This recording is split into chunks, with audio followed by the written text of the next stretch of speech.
everybody? Welcome back to another Wisdom Girl and Wise Women show. It's your girl, Wisdom Girl, aka Carmel Miller, and this is. Hey everybody, I'm Wise Woman Leslie Christie. And today we're doing a part 2 of Black people. Yeah, I forgot. Black people who don't get the credit. Or don't get enough. Or don't get enough. Some of them don't get credit at all. So, what is it? All right, let's get into the ball. We want them to do what? Like, share, subscribe, Tag. Did I say share? Yes, share. Share and tag are the same thing. Well, we want y'all to do everything that you can do in order for other people to know that we are on the air now. Let me just say that we are kind of like outside. So we are praying and hoping that our connection does not get spotty, get lost. I'm seeing a little freezing even now. But we're going to move forward and we're going to keep going and, bring you this fabulous show. We want to give a shout out to Tanisha Turton, Jennifer Kennard, who are with us in the chat. And thank you so much for the happy birthday shout out. Thank you. All right. So let's get into it. Okay, so our first person is Josephine Baker. Mm-hmm. So, the iconic singer and dancer Josephine Baker is best known for her entertainment career that spanned 5 decades. Wow, long time. She was also an agent for the French intelligence force during World War II. I feel like I knew that. She was an agent for the French intelligence. Wow. So she was really French. She was American and French. You didn't know she was French? I'm just saying. It doesn't matter if I know it now. We have an audience. She sang in French. Okay, continue. As the story goes, Nazi guards were so starstruck by Baker, known in various circles as the Black Pearl, that they let her slip across the border without trouble. Wow. Not knowing she carried secret messages written in invisible ink on her sheet music. Wow. After the war, Baker was awarded the French Legion of Honor for her service. Wow. That must have been really interesting for her, to carry those messages in her sheet music, I bet it was fun. Probably was fun, challenging, fun, all of that at the same time. Wow. I think I personally, I would love to be a spy. Like you would like to be? Yeah. I would love to be a spy. Yeah, you did say that. It's very you did say that. You did say that. Wow. I want to be like Herman Sandiego. Okay. Well, then you go ahead and pursue your spy life, girl. But I'm going to stay on the safe side.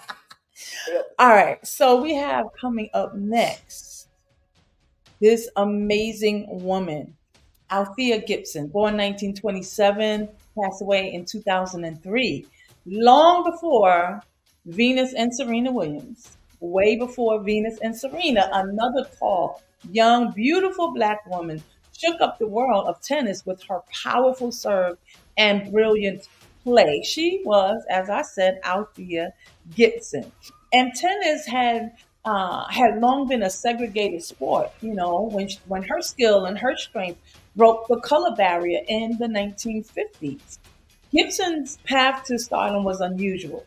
She grew up in Harlem on a block where, some of you know, where the New York City Police Department would block the street or block the traffic so that the neighborhood kids could play sports. And so there was where she learned paddle tennis and began to win tournaments at the age of 12 in New York. And so the people in her neighborhood recognized her talent, and so they raised money for her to take tennis lessons, and that is how her tennis career was born. So now, Gibson, she began winning local and regional tournaments, but she was barred, y'all, from national events because of her race. Man, crazy, right? In 1950, however, after intense lobbying and people were on her side, she became the first African American to compete in the U.S. National Championships, which was the precursor to the U.S. Open, which we know Venus and Serena, and now other females, particularly women of color, are very well known for.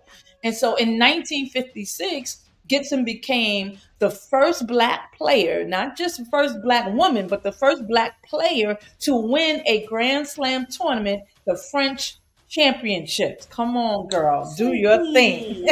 And the next year, she was the first black champion in the 80 history of Wimbledon, receiving the trophy from none other than Queen Elizabeth II. And by the time she retired, she had won 11 Grand Slam titles and the world's top ranked female player. This is your girl, Althea Gibson. Love, love, love, love her. I wish that I was familiar with tennis or kind of into it when she was playing. You know, obviously, I was young. You know, I was not when she was born, but when she died. Well, in the 50s, you're right, at the top of her game. No, I was not alive. But you know, just being able to go back and see the history that she created. You know, I didn't really know about her until I was in high school years later. All right. What about you? What you got? What you got for us? Next, Who's next? We have Sadie Tanner Moselle Alexander. Whoa. So, that name is wrong. Whoa. Her name is Sadie Tanner Moselle Alexander. Whoa. Yeah, that's a fly name. That's a fly name. And she's fly. Look at her. Come on, girl. Look at her. She's fly. Okay, so she was born in 1898, and she died. Why'd you say that? No, because she died in 1989. Wow. Okay. Slay Queen. She's 91. And she lived a good life. Queen. Okay. Okay. To say that Sadie Tanner Moselle Alexander shattered multiple glass ceilings is an understatement. Ooh. Okay. Slay Queen. The Philadelphia native was the first black person in the nation to earn a PhD in economics in 1921. Oh, that right there is amazing. That's dope. That's amazing. Yeah. So, PhD in economics in 1921. A black person? Come on. A black woman? Forget it. That's crazy. Mm-hmm. 3 years later, she earned a law at the Pennsylvania bar. Ooh. And practiced law in the state. Wow. Slay Queen. Alexander accomplished all of this while facing bitter acts of racial prejudice. Yeah, right. Of course. As a first-year undergraduate at the University of Pennsylvania. Mm-hmm. Oh, by the way, just fun fact: Pennsylvania was the first place where the first ever HBCU was done. Oh, okay. So, teach us, girl. Okay. She was told that she couldn't check books out of the school library. Wow. And a dean at the University of Pennsylvania School of Law lobbied against her being selected to join the university's law review. Wow. She persevered and made the law review. Come on, girl. That's what I'm saying. Yes.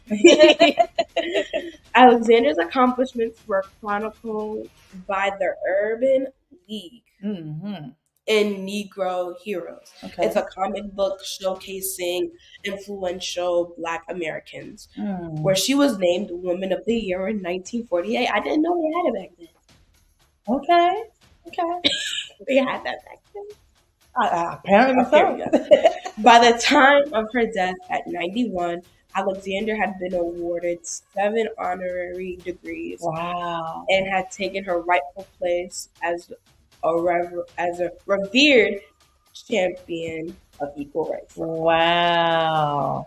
That's awesome. So tell us in the chat if you've heard, whether you're on Facebook or if you're on YouTube, if you've heard of any of these people that we're talking about, we're highlighting today. Yes. Some of them, in our research, we just learned about, but, it's good to know other people rather than the usual folk that you learn about in school. The same, no shade to them. We love them. They did amazing things and we could not be where we are without them. But so many more people have contributed to the building, to the freedom for Black people, but the building of America and beyond. And, we got to give them their props. And that's what this show is about. Mm-hmm. All right. So next, my dude, My my God, Howard Thurman. Howard Thurman. Now, I know a lot of people, unless you are into theology, you might not have heard of Howard Thurman. Howard Thurman was born the year after Mercedes, 1898. No, I'm sorry, 1899, and passed away in 1981. He was a shy man, who he was a shy man who he didn't lead marches, he didn't give dramatic speeches. That he was not like that. But Howard Thurman was a spiritual genius slave. who transformed history. Thurman was a pastor and a professor and mystic whose groundbreaking book, Jesus and the Disinherited, which I haven't read, but I'm going to get that book and read it. I'm going to get my book and read that. Hopefully it's still in circulation. But anyway, that book, Jesus and the Disinherited, was a commendation, commendation? Why am I having a problem pronouncing this word? Condemnation. Condemnation. He condemned it. Oh, y'all, it's cold out where we are.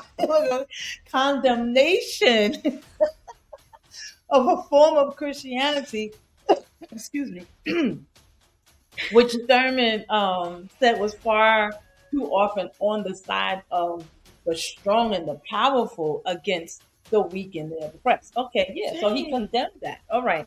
I got it now. It took me a minute. That he condemned that ideology. What is that he spoke against it. What is okay.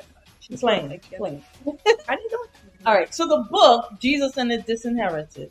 The book revolutionized the traditional portrait of Jesus. Oh, I got to get this book.